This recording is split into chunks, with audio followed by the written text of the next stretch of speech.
2 Samuel 24. Mais uma vez irou-se o Senhor contra Israel e incitou Davi contra o povo, levando-o a fazer um censo de Israel e de Judá. Então o rei disse a Joabe e aos outros comandantes do exército: Vão por todas as tribos de Israel, de Dan a Berseba, e contem o povo, para que eu saiba quantos são. Joabe, porém, respondeu ao rei: Que o Senhor, o teu Deus, multiplique o povo por 100, e que os olhos do rei, meu senhor, o vejam. Mas por que o rei, meu senhor, deseja fazer isso? Mas a palavra do rei prevaleceu sobre a de Joabe e sobre a dos comandantes do exército. Então eles saíram da presença do rei para contar o povo de Israel. E, atravessando o Jordão, começaram em Aroer, ao sul da cidade, no vale, depois foram para Gade e de lá para Jazar, Gileade e Cádiz dos Hititas, chegaram a Dan-Jaã e às proximidades de Sidom. Dali seguiram na direção da fortaleza de Tiro e de todas as cidades dos heveus e dos cananeus. Por último, foram até Berseba, no Neguebe de Judá. Percorreram todo o país e voltaram a Jerusalém ao fim de 9 meses e 20 dias. Então Joabe apresentou ao rei o relatório do recenseamento do povo. Havia em Israel 800.000 homens habilitados para o serviço militar e em Judá 500.000. Depois de contar o povo, Davi sentiu remorso e disse ao Senhor: Pequei gravemente com o que fiz. Agora, Senhor, eu imploro que perdoes o pecado do teu servo, porque cometi uma grande loucura. Levantando-se Davi pela manhã, o Senhor já tinha falado a Gade, o vidente dele. Vá dizer a Davi: Assim diz o Senhor: Estou lhe dando 3 opções de punição. Escolha uma delas, e eu a executarei contra você. Então Gade foi a Davi e lhe perguntou: O que você prefere? 3 anos de fome em sua terra, 3 meses fugindo de seus adversários que o perseguirão, ou 3 dias de praga em sua terra? Pense bem e diga-me o que deverei responder àquele que me enviou. Davi respondeu: É grande a minha angústia. Prefiro cair nas mãos do Senhor, pois grande é a sua misericórdia, a cair nas mãos dos homens. Então o Senhor enviou uma praga sobre Israel, desde aquela manhã até a hora que tinha determinado. E morreram 70.000 homens do povo, de Dan a Berseba. Quando o anjo estendeu a mão para destruir Jerusalém, o Senhor arrependeu-se de trazer essa catástrofe e disse ao anjo destruidor: Pare, já basta. Naquele momento o anjo do Senhor estava perto da eira de Araúna, o jebuseu. Ao ver o anjo que estava matando o povo, disse Davi ao Senhor: Fui eu que pequei e cometi iniquidade. Estes não passam de ovelhas. O que eles fizeram? Que o teu castigo caia sobre mim e sobre a minha família. Naquele mesmo dia, Gade foi dizer a Davi: Vá e edifique um altar ao Senhor na eira de Araúna, o jebuseu. Davi foi para lá em obediência à ordem que Gade tinha dado em nome do Senhor. Quando Araúna viu o rei e seus soldados vindo ao encontro dele, saiu e prostrou-se perante o rei, rosto em terra, e disse: Por que o meu senhor e rei veio ao seu servo? Respondeu Davi: Para comprar sua eira e edificar nela um altar ao Senhor, para que cesse a praga no meio do povo. Araúna disse a Davi: O meu senhor e rei pode ficar com o que desejar e oferecê-lo em sacrifício. Aqui estão os bois para o holocausto, e o debulhador e o jugo dos bois para a lenha. Ó rei, eu dou tudo isso a ti, e acrescentou: Que o Senhor, o teu Deus, aceite a tua oferta. Mas o rei respondeu a Araúna: Não, faço questão de pagar o preço justo. Não oferecerei ao Senhor, o meu Deus, holocaustos que não me custem nada. E comprou a eira e os bois por 50 peças de prata. Davi edificou ali um altar ao Senhor e ofereceu holocaustos e sacrifícios de comunhão. Então o Senhor aceitou as súplicas em favor da terra e terminou a praga que destruía Israel. Segunda carta de João. O presbítero, à senhora eleita e aos seus filhos, a quem amo na verdade, e não apenas eu os amo, mas também todos os que conhecem a verdade, por causa da verdade que permanece em nós e estará conosco para sempre. A graça, a misericórdia e a paz da parte de Deus Pai e de Jesus Cristo, seu Filho, estarão conosco em verdade e em amor. Ao encontrar alguns dos seus filhos, muito me alegrei, pois eles estão andando na verdade, conforme o mandamento que recebemos do Pai. E agora eu lhe peço, Senhora, não como se estivesse escrevendo um mandamento novo, mas o que já tínhamos desde o princípio, que amemos uns aos outros. E este é o amor, que andemos em obediência aos seus mandamentos. Como vocês já têm ouvido desde o princípio, o mandamento é este, que vocês andem em amor. De fato, muitos enganadores têm saído pelo mundo, os quais não confessam que Jesus Cristo veio em corpo. Tal é o enganador e o anticristo. Tenham cuidado para que vocês não destruam o fruto do nosso trabalho, antes sejam recompensados plenamente. Todo aquele que não permanece no ensino de Cristo, mas vai além dele, não tem Deus. Quem permanece no ensino tem o Pai e também o Filho.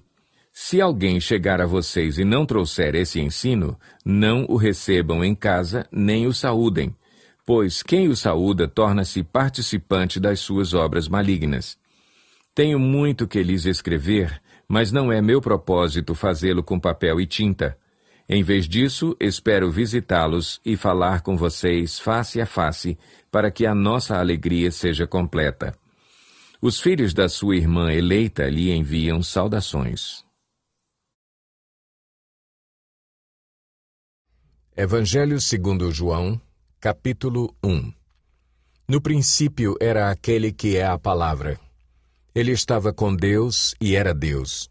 Ele estava com Deus no princípio. Todas as coisas foram feitas por intermédio dele. Sem ele, nada do que existe teria sido feito. Nele estava a vida, e esta era a luz dos homens. A luz brilha nas trevas, e as trevas não a derrotaram. Surgiu um homem enviado por Deus, chamado João. Ele veio como testemunha para testificar acerca da luz, a fim de que, por meio dele, todos os homens crescem. Ele próprio não era a luz, mas veio como testemunha da luz.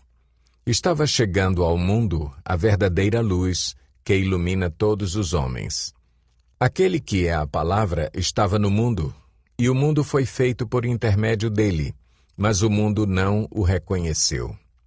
Veio para o que era seu, mas os seus não o receberam. Contudo, aos que o receberam, aos que creram em seu nome, deu-lhes o direito de se tornarem filhos de Deus, os quais não nasceram por descendência natural, nem pela vontade da carne, nem pela vontade de algum homem, mas nasceram de Deus. Aquele que é a palavra tornou-se carne e viveu entre nós. Vimos a sua glória, glória como do unigênito vindo do Pai, cheio de graça e de verdade. João dá testemunho dele. Ele exclama: Este é aquele de quem eu falei. Aquele que vem depois de mim é superior a mim, porque já existia antes de mim. Todos recebemos da sua plenitude, graça sobre graça. Pois a lei foi dada por intermédio de Moisés. A graça e a verdade vieram por intermédio de Jesus Cristo. Ninguém jamais viu a Deus, mas o Deus unigênito, que está junto do Pai, o tornou conhecido. Este foi o testemunho de João, quando os judeus de Jerusalém enviaram sacerdotes e levitas para lhe perguntarem quem ele era. Ele confessou e não negou. Declarou abertamente: Não sou o Cristo. Perguntaram-lhe: E então, quem é você? É Elias? Ele disse: Não sou. É o profeta? Ele respondeu: Não. Finalmente perguntaram: Quem é você? Dê-nos uma resposta para que a levemos àqueles que nos enviaram. Quem diz você acerca de si próprio? João respondeu com as palavras do profeta Isaías: Eu sou a voz do que clama no deserto. Façam um caminho reto para o Senhor. Alguns fariseus que tinham sido enviados interrogaram-no: Então, por que você batiza, se não é o Cristo, nem Elias, nem o profeta? Respondeu João: Eu batizo com água, mas entre vocês está alguém que vocês não conhecem. Ele é aquele que vem depois de mim, e não sou digno de desamarrar as correias de suas sandálias. Tudo isso aconteceu em Betânia, do outro lado do Jordão, onde João estava batizando.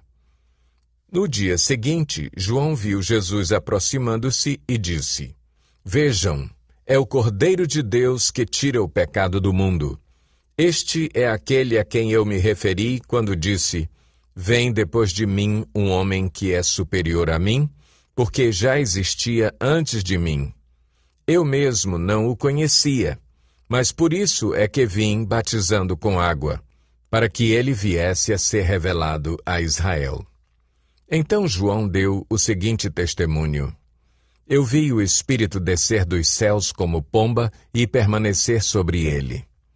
Eu não o teria reconhecido se aquele que me enviou para batizar com água não me tivesse dito: Aquele sobre quem você vir o Espírito descer e permanecer, esse é o que batiza com o Espírito Santo. Eu vi e testifico que este é o Filho de Deus. No dia seguinte, João estava ali novamente com 2 dos seus discípulos. Quando viu Jesus passando, disse: Vejam, é o Cordeiro de Deus. Ouvindo-o dizer isso, os 2 discípulos seguiram Jesus. Voltando-se e vendo Jesus que os 2 o seguiam, perguntou-lhes: O que vocês querem? Eles disseram: Rabi, que significa mestre, onde estás hospedado? Respondeu ele: Venham e verão. Então foram, por volta das 16h, viram onde ele estava hospedado e passaram com ele aquele dia. André, irmão de Simão Pedro, era um dos 2 que tinham ouvido o que João dissera e que haviam seguido Jesus. O primeiro que ele encontrou foi Simão, seu irmão, e lhe disse: Achamos o Messias, isto é, o Cristo. E o levou a Jesus. Jesus olhou para ele e disse: Você é Simão, filho de João. Será chamado Cefas, que traduzido é Pedro. No dia seguinte, Jesus decidiu partir para a Galiléia. Quando encontrou Filipe, disse-lhe: Siga-me. Filipe, como André e Pedro, era da cidade de Betsaida. Filipe encontrou Natanael e lhe disse: Achamos aquele sobre quem Moisés escreveu na lei e a respeito de quem os profetas também escreveram. Jesus de Nazaré, filho de José. Perguntou Natanael: Nazaré? Pode vir alguma coisa boa de lá? Disse Filipe: Venha e veja.